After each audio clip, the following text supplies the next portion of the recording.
अच्छा जी, अब हमारे पास जो नेक्स्ट टॉपिक है वो आपके पास है ट्रिग्नोमेट्रिक फंक्शंस। हम इन ट्रिग्नोमेट्रिक फंक्शंस के आपके पास 6 ट्रिग्नोमेट्रिक फंक्शंस थे, जिसमें आपके पास sine function, cosecant, cos function, tangent function और इन तीनों के रेसिप्रोकल फंक्शंस का आप डेरिवेशन पढ़ चुके हुए हैं।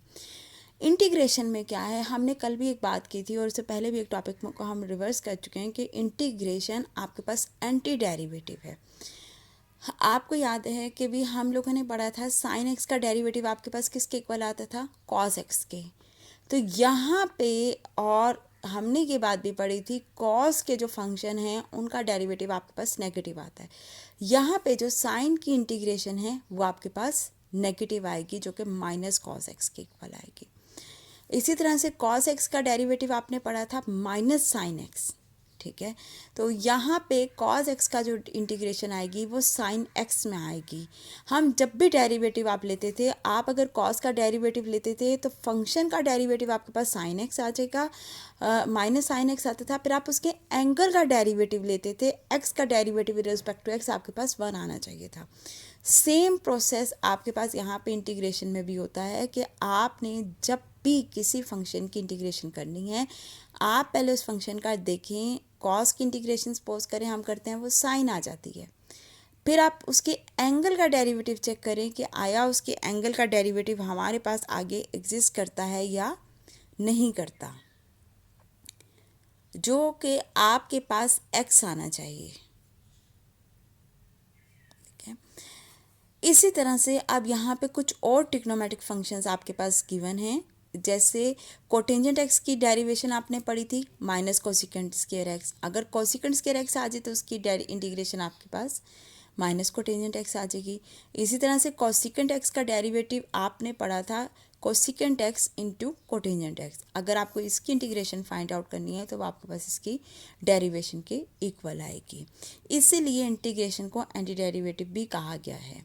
अच्छा, दूसरी बात यह है कि सम ऑथर्स, हमने कल भी उससे प्रीवियस टॉपिक में भी एक बात की थी कि इनडेफिनेट इंटीग्रल में हम हमेशा कांस्टेंट को ऐड करते हैं, तो हमने यहाँ पे कांस्टेंट को ऐड किया हुआ है। इसी तरह से सिमिलर फंक्शंस हैं। टेंजेंट एक्स की आपने डेरिवेटिव पढ़ा था सीकेंट स्क्वायर एक्स, इसका मतलब सीकेंट स्क्वायर एक्स की इंटीग्रेशन आपके पास टेंजेंट एक्स आ जाएगी।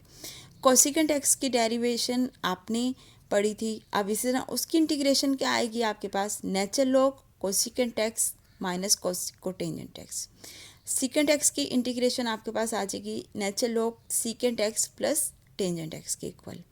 सिमिलरली यहाँ पे आपके पास हम कोटेंजेंट एक्स की इंटीग्रेशन पढ़ेंगे, वो आपके पास किसके इक्वल आती है, नेचुरल लॉग साइन एक्स के। यहाँ पे डिफरेंट आपके पास है, जैसे टेंजेंट एक्स की इंटीग्रेशन किस तरह से नेचुरल लॉग सीकेंट एक्स के इक्वल आती है, ये फार्मूले इन्वेंशन हैं इनके कि इनको प्रूफ किया गया है कि इनकी इंटीग्रेशन कैसे इसके इक्वल आएगी। जैसे अब हमने इसको इस फार्मूले को लिया, कोटेंजेंट एक्स की इंटीग्रेशन आपके पास इक्वल आती है नेचुरल लॉग साइन एक्स की। देखिए इसका प्रूफ क्या है हमारे पास, हम कहते हैं कोटेंजेंट एक्स, कोटेंजेंट एक्स को आप लिख सकते हैं cos x over sine x. अभी पीछे हमने एक रूल पढ़े थे, कुछ प्रीवियस टॉपिक्स में हमने एक रूल पढ़ा था कि अगर न्यूमरेटर का डिनोमिनेटर का डेरिवेटिव न्यूमरेटर में एग्जिस्ट करता है और डिनोमिनेटर की पावर आपके पास 1 होनी चाहिए, उसमें कोई सा भी फंक्शन आपके पास इन्वॉल्व हो जाए, डिनोमिनेटर का डेरिवेटिव न्यूमरेटर में एग्जिस्ट करना चाहिए और उसकी पावर आपके पास 1 आ जाए, तो उसको आप नेचुरल लॉग ऑफ फंक्शन लिखते हैं। जैसे यहाँ पर डिनोमिनेटर में फंक्शन है आपके पास साइन एक्स, साइन एक्स का डेरिवेटिव आपके पास इक्वल आता है कॉज एक्स के।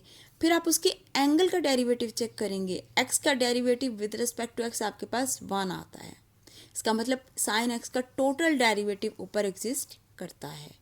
तो इस वजह से इसकी इंटीग्रेशन साइन एक्स, इसकी इंटीग्रेशन आपके पास आ जाएगी नेचुरल ऑफ साइन एक्स, क्योंकि डिनोमिनेटर में जो फंक्शन गिवन है उसकी पावर 1 है और उसका डेरिवेटिव न्यूमरेटर में एग्जिस्ट करता है, इसलिए natural of sine x plus constant add हो रहा है, इंडेफिनेट इंटीग्रल है। इसी तरह से हमने एक छोटा सा क्वेश्चन आपके बुक से लिया है, वो आपके पास आता है √1 माइनस कॉज एक्स। अब इसकी इंटीग्रेशन तो आपने पढ़ी नहीं है, कोशिश करें, हम लोग इसको कोशिश करते हैं कि हम इसको हाफ एंगल में कन्वर्ट करते हैं। हम लोगों ने हाफ एंगल में फार्मूले पढ़े हुए हैं, 1 माइनस कॉस एक्स इक्वल आता है 2 साइन स्क्वायर एक्स बाई 2 के। इसी तरह से काफ़ी फार्मूले हैं इसके भी हाफ एंगल में, वो भी हम देख सकते हैं। लेकिन 1 minus cos x is equal आता है 2 साइन स्क्वायर एक्स बाई 2 को। जब 1 माइनस कॉज एक्स की जगह आप 2 sine square x by 2 put करते हैं, देखें इसका स्क्वायर रूट लिया, 2 का स्क्वायर रूट लिया, अंडर रूट 2 आ गया। साइन स्क्वायर एक्स बाई 2 का जब आप स्क्वायर रूट लेते हैं तो वो स्क्वायर खत्म हो गया, तो साइन एक्स बाई 2 की टर्म रह गई। अंडर स्क्वायर रूट 2 को आपने कॉमन निकाल दिया। अब साइन एक्स बाई 2 की आपने इंटीग्रेशन करनी है। अब भी प्रीवियसली अभी हमने यहाँ पे देखें साइन एक्स की आपने इंटीग्रेशन की है, वो आपके पास थी माइनस कॉज एक्स।